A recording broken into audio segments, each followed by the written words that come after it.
Morning, everybody. Hope you're all having a great weekend so far. I got this 36 caliber 1851 cleaned up after I shot it the other day, and I actually tore it the whole way apart because I'm having this issue with, at half cock, cylinder locking up.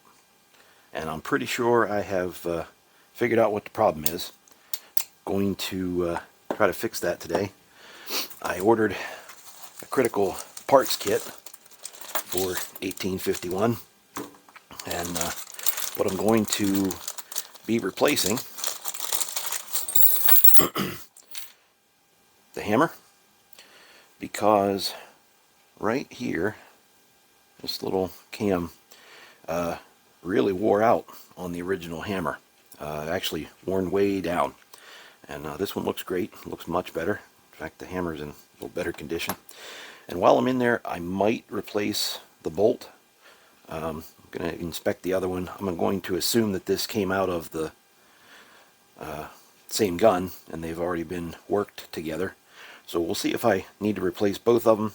And then I've got some extra parts just in case I ever need them. And this is one that I might need sometime in the future. This is the hand. This is what rotates the cylinder. And that spring is one that is a problem, usually breaks off. And I've also got a nice new spring for the trigger and the bolt that I don't know, I might think about replacing that one while I'm in there too. We'll just have a look-see. So I'm not going to disassemble on camera. I'm not sure how friendly YouTube's going to be with that, but once I've got it disassembled, I'll give you another look.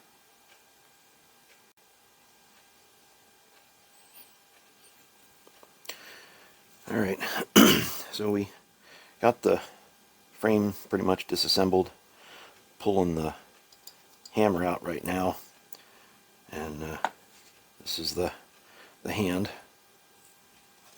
I think I'm just going to reuse mine, but here is the portion that's really given me issues, and really, gave a real gritty trigger, and I'm hoping that this new one is going to smooth that out. This actually looks like a nicer machined hammer. Everything does look pretty much the same, so hoping everything fits in there just as so. Now, this might have been something I could have recognized a whole lot earlier when I bought the thing. As I did some more research and figured things out, looking at this cylinder, there's a lot of real deep drag marks. So this has been a condition that this gun's had for quite some time, and hopefully this will fix it. But I think this will clean up a little bit, and I'm probably going to smooth that out. Probably going to re-blue that just to make it look a little bit nicer. The rest of the gun, the barrel, is just fine, but that's something I'll have to watch for in the future and maybe be able to take care of. So hammer is going to be one piece that's going to be important for me to replace, and then this screw comes out, and wonder if I'm going to have to take the trigger out too.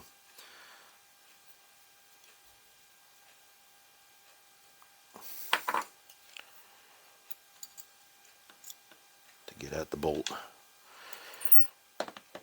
So there's the original bolt for this gun, and has to have a little bit of a bevel on that portion. Looking at the, oh, there is some difference here.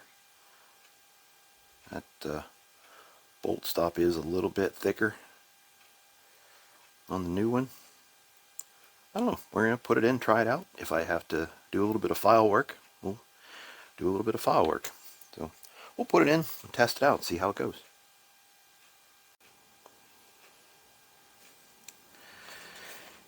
Well, I've got things back together, and it turned out that bolt that was sent to me just a little tiny bit thicker right here, and I'd have to file that down to get it to fit in, because the holes just wouldn't line up, and I don't want to do that unless I don't have to. So I put the original bolt back in and put the new hammer in, and just even without assembling the whole revolver, I can bring it back to half cock, and I've got spin. The bolt has dropped down in where it's supposed to be, and then at full cock, it's locked back up again.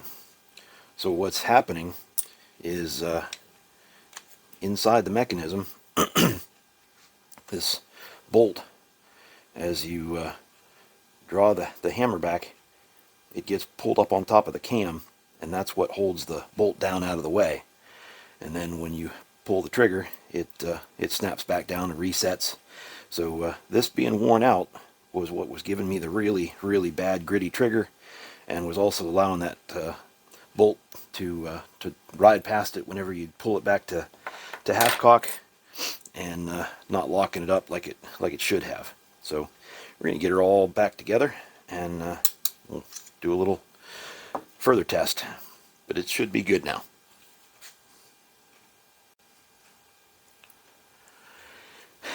Well, upon reassembly, I found a problem. When I'm putting the grip back on, it's making contact. So the profile on this, the new hammer that I had sent to me, is a little bit thicker than the profile on the original. Now, the original, I'm going to guess, is not very well hardened, and that's probably why this wore out. And I'm thinking that maybe this one might be a little better hardened, and it's functioning really good. It's really bringing it down tight to full cock. So I'm thinking that all I really need to do is remove some of this material in here that will allow it to come down and make full contact. It's really all that it is. It's not the wood grip. It's fitting fine. I just need to take a little tiny bit out of here, and that should bring me down in so that I can make full contact and fully assemble it. I hate to remove material, but for what I paid for it, and to make it functional, and to hopefully have a better quality hammer in there that's not going to wear out as quickly as this one must have. Like I say, this has been a condition that this revolver's had for quite a while, and this has definitely solved it. That bolt's staying well out of the way. So I'm going to get the file out and do a little tiny bit of removal in here, and see what I can do to get this thing put together.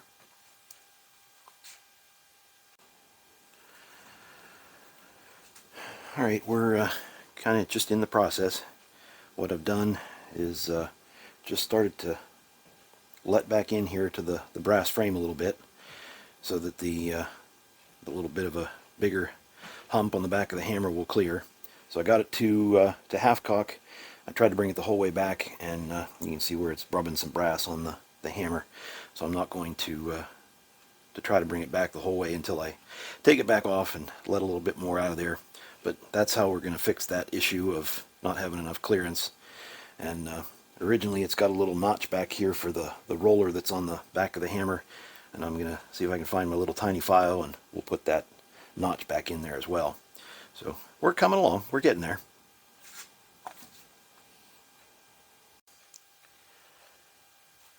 So after a little bit more making some relief in there for that hammer, and I'd put it back together at full cock. The mainspring here was actually making some contact with the frame, and I relieved that just a little bit. I mean, just took a small amount off. It's not going to hurt any kind of structural. But now, full cock, plenty of clearance. The spring's not making contact with the frame anymore. I mean, it's just barely kissing it up here at the top, and I'm not worried about that. I'm going to leave it. So we're getting good arch out of the spring, and yeah, I'm pretty happy. That bolt staying down under the way at half cock. We're going to put her back together.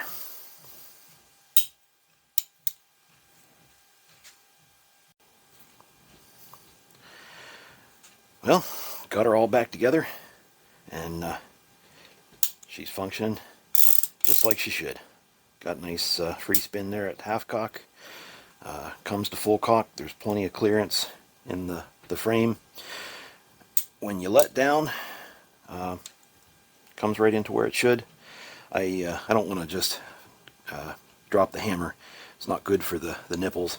I did put a piece of leather in the way of it. Actually, I can do that.